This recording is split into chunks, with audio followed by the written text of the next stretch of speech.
Yeah, I have a room in this house, but I've had to be a tabernacle versus a temple. And by that, I'm saying that it's been a mobile life, and so a lot of times I haven't had a place. And I'm reminded so frequently that, especially with those of you with small children, and I had 6 and 3 stepchildren, so our house was always full.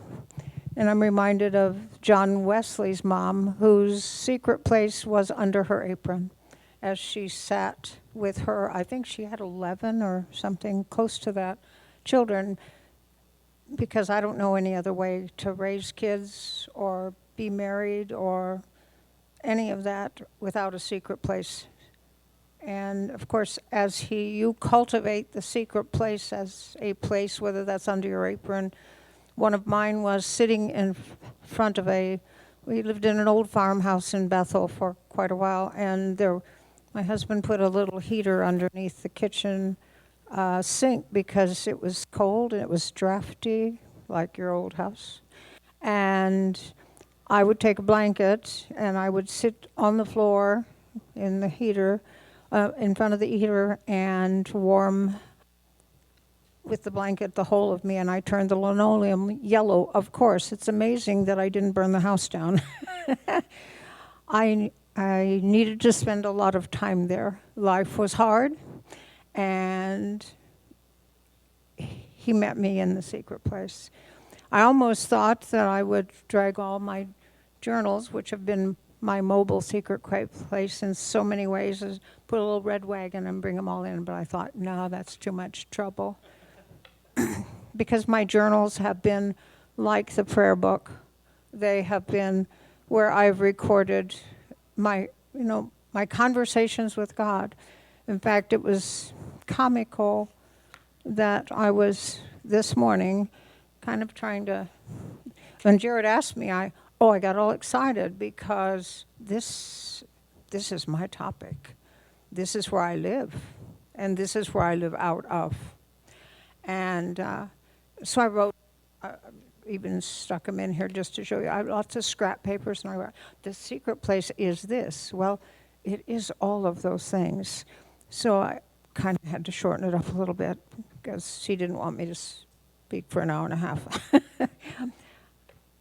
So, you said so many things. In fact, I was remembering what you said about it's where we find the next step. We find the next step in the secret place. He tells us where to go in the secret place. It's a place where we become. What do we become? We become disciples. We become more like him. One of my favorite passages is 1 John 3:2.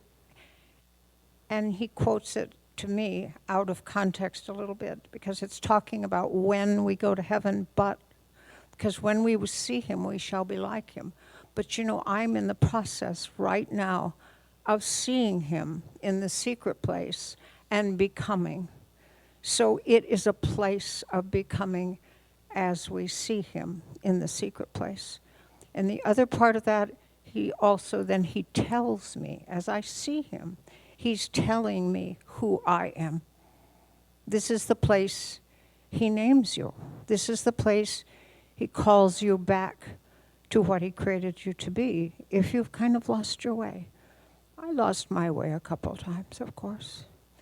And so this is where we go to school, where he teaches us.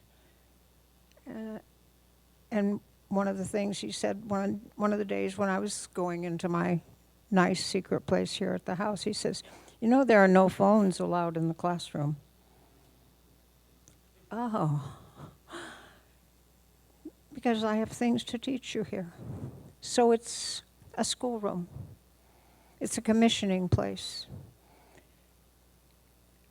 And I can't do without it. And, as he sends us forth from that place. And what am I going to tell the people that, he has commanded me, I'm going to have to tell them what he told me in the secret place. And of course, he's going to use his word on me to teach me, but also he's going to work it in me. How am I going to tell them what he has said when I haven't spent any time in his word or spending time hearing what he has individually to say to me?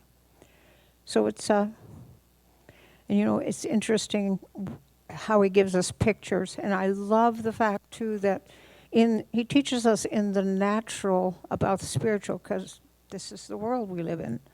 So from the beginning, even in the scriptures, he creates and he shows, and all the wonder. He's going to say, marriage, that's the kind of relationship I want to have with you.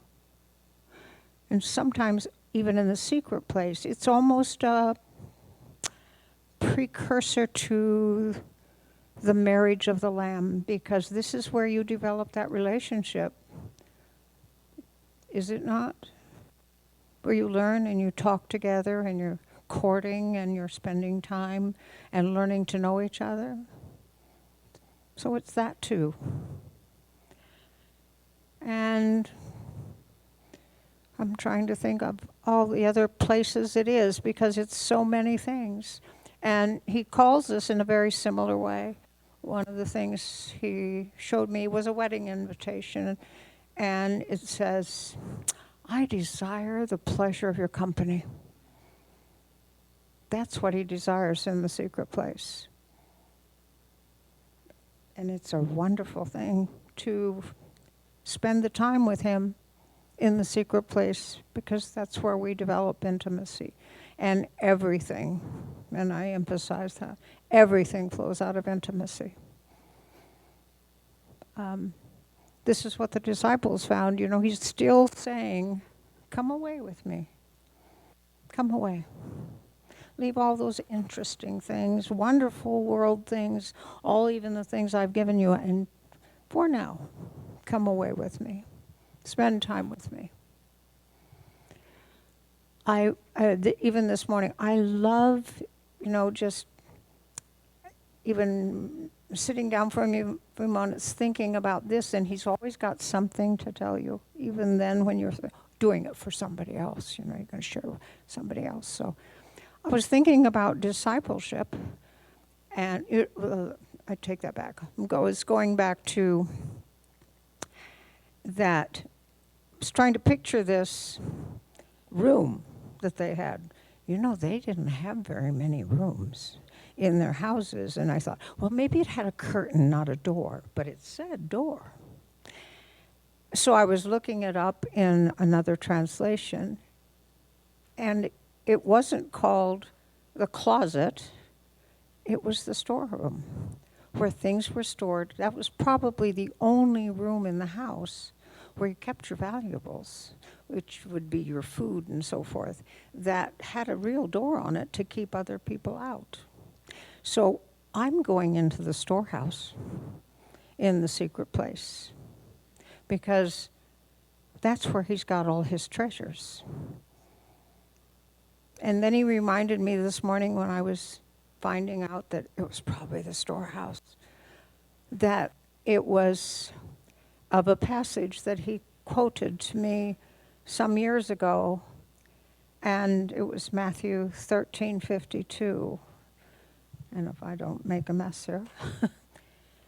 And so I went back there and I thought, is this just for me, Lord? It's just for me to be remembering it?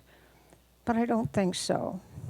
So he brought to mind, this is you, my daughter, he said at that time. Therefore, every scribe who becomes a disciple of the kingdom of heaven is like the head of a household who brings out of his treasure, his storehouse, things that are new and fresh and things that are old and familiar.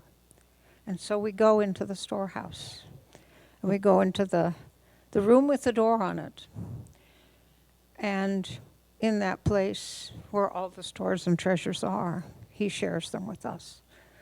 And then he tells us where to go. And we're well equipped because we've spent time in the storehouse. which is the secret place.